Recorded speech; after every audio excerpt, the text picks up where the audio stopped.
for people who are interested in further reading, the Israel Lobby book by Walt and Mearsheimer is probably the best primer on the entire lobby that is the Israel Lobby. But yes, AIPAC is just one of many Jewish Zionist organizations, both of those things, that are funding our government, funding our politicians, and compromising them on behalf of the state of Israel. But AIPAC has become the most notable one, and especially over the past 5 years in terms of how much money they've been putting into our elections. But yeah, the Israel Lobby is much bigger than just AIPAC. So this is the president of the World Jewish Congress. His name is Ronald Lauder. If you think the censorship on Facebook, on TikTok, on corporate news, on this channel is bad, well, guess what? It's not enough. Just as I said, you can never be pro-Israel enough. You can never be pro-censorship enough if you support the Zionazi state, which is crumbling before our very eyes. And here's what Mr. Lauder had to say. Schools are not enough. The entire education system in this country, from K through 12 and colleges, must be reformed. Laws must be passed that will focus on three things: no racism, no anti-Semitism, and no anti-Western civilization should be taught here.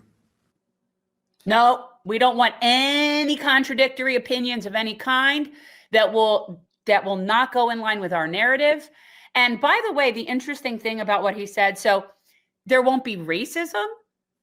Zionism is the most racist ideology there is right now that we're dealing with. Zionism is the most complete racist thing. So it's interesting that he's saying we won't teach racism and we won't teach anti-Semitism. Yeah, if you're teaching Zionism, you are by definition teaching racism. I would also say that when you have to resort to censorship, you've lost. It's over. Because you can't stand on merit. There is none. You have to silence people. That's why, because, and again, this is kind of like the final, it's the final step. When the Zionist billionaire class, led by Larry Ellison, has to buy, literally buy CBS News and stick Barry Weiss in charge of programming, anyone with a slightly objective eye is going to look at that and say, yeah, this doesn't look good. How could it? But yet to this crypt keeper of a human, in his mind, they haven't gone far enough. They have to do more. We must censor more. But he's got more to say. Yeah. I need to remind you that anti-Semitism is not new. Even here in the United States, it's just that we haven't seen it in 3 generations. But in the 1930s, there was a strong, vocal, and even pro-Nazi movement that captured the public attention with famous names like Charles Lindbergh and Father Conklin, the radio priest with millions of listeners who attacked us every single day. Father Conklin was the Tucker Carlson of the 1930s, and radio was the TikTok and YouTube of the era.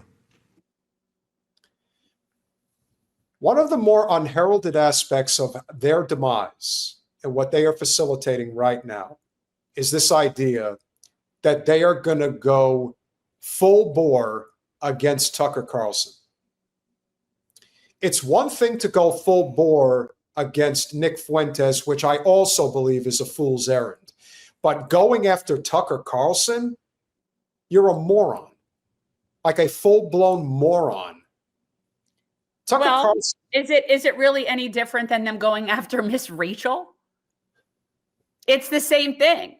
You're going after somebody that is very established, has their own fan base, doesn't need you, you need them, that whole kind of premise, and has fuck you money. It's a bad plan. It's a losing plan. You could say that again. Henry Ford, the industrialist and multimillionaire, was another anti-Semitine. Even President Roosevelt, who was seen as an ally of the Jewish people, closed Americans' doors to Jews in Europe who were desperate to find a country, any country, that would take them in. Mm-hmm. And why is that? Do you know why that is? Why did everybody shut their doors to the Jews trying to escape the Nazi Holocaust? Why? I don't know. Can you fill me in on that? Do you not know why? I don't remember. Part of the Zionist agenda. Part of the Zionist agenda was that, and we were right along with that, because the United States didn't take the Jews that were trying to flee. We turned those boats right back around and made them go back there. And that's because, as part of the Zionist agenda, was to be able to get all of the Jews to Israel to establish the Jewish majority and create the homeland. That was the plan. And they did that in conjunction, not just with the Jews that were trying to flee from Nazi Germany and having them be turned away, but they did that also in line with our West Asia fiefdom kingdoms, places like Iraq, places like, at the time, Syria, that were willing to expel the Jews who had been living very peacefully there for many, many, many generations. But all of a sudden, those Jews were now being expelled because the Zionist state needed them to build up their numbers to be able to maintain their Jewish supremacy in that place. So the anti-Jewish sentiment that was riled up all over was done by the Zionists in coordination with the Zionists to satisfy the Zionist agenda and get as many Jews as possible to Israel. So that's always been part of the Zionist agenda, is to oppress the Jews all around the world, make them be in a way where there's no other safe place for them to be, and then funnel them into the Zionist state. So you're saying that the Zionist agenda in the 1930s, by and large, led to the Holocaust, the final solution, if you will? No. I'm saying that when they were turned away, and one of the main reasons that Jews were turned away that were fleeing from the Holocaust was because Israel needed them to come there for their numbers. And that is also the reason why so many of the Arabic nations had expelled the Jews around the same time as right around the time after the Nakba, because the Jews were trying to build up their numbers and have their, Jewish state. And so the Jews being kicked out of the countries I would say that's more of an Arabic region where that happened, along with the Jews being turned down that were escaping Nazi persecution. Those things happened at the same time. So I would say it was post-Holocaust and around the time as the Jews were being expelled from Arabic states, because that's what was the Zionist agenda. Continue. Today, we see a similar pattern playing right in front of our eyes. Big names with millions of followers are using the same old lies that Jews control the government, the media, our nation's foreign policies. The same lies our parents and grandparents heard, only now it's been adopted by young people. Oh, no, not the young people. And yet this guy is talking about the Jews buying up media and silencing people, and all the while just continuing to prove what everyone suspects is true. You're proving them right. Do they not hear themselves when they talk? I often wonder if they're deliberately not paying attention. I do. There's just a lot of self-absorption. This is someone who's surrounded by people, and has been for probably his entire adult life, that have told him his shit don't stink. So when you're one of those people like Trump, like these people that just are surrounded by sycophants and yes men, you have very little self-awareness. We'll finish it up. Who've been indoctrinated in this. We must we take our schools. It's only a question of money, laws. We lost one generation that's been brainwashed. Brainwashed. Yeah, Jessica, this is what I'm saying. This is what I was saying. I know they didn't. It wasn't that they were expelled as much as they were made an offer. I get it. No, that's what I was saying. They were doing it at the behest of the Zionists. It wasn't that they were being forcefully kicked out. It was, it was manipulation. It was a manipulation. That is what I was saying. Correct. We also, because it seems like Rechtenwald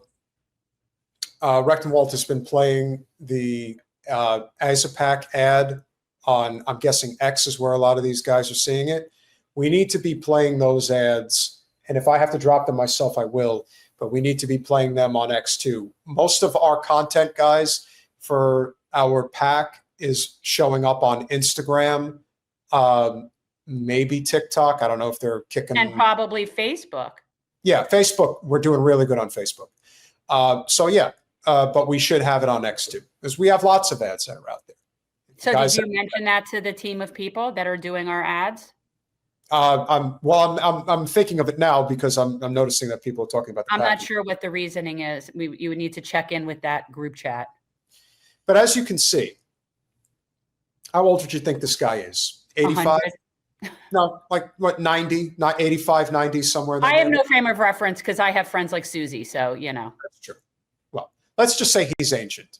Okay. And he's from a time where he's probably also benefited significantly from this NGO, if you will, this nonprofit organization that has probably have had tens, if not hundreds of millions of dollars funneled through it over many, many years. And they're starting to recognize that people are not on board with this anymore. And they're like, oh, well, maybe if we just censor everybody, we'll be able to get them on board with us again. No, it's over. You just don't know it yet. Yeah, I feel like, and I've said this also about the Democrats. I feel like it's in the sixth sense where they're dead, but they don't know they're dead. That's how I feel about the Zio state. It's dead. It just hasn't reached the end yet. Right. So it doesn't realize it yet. But yes, it's never coming back. There. Yeah, we're getting there. We're never coming back from this.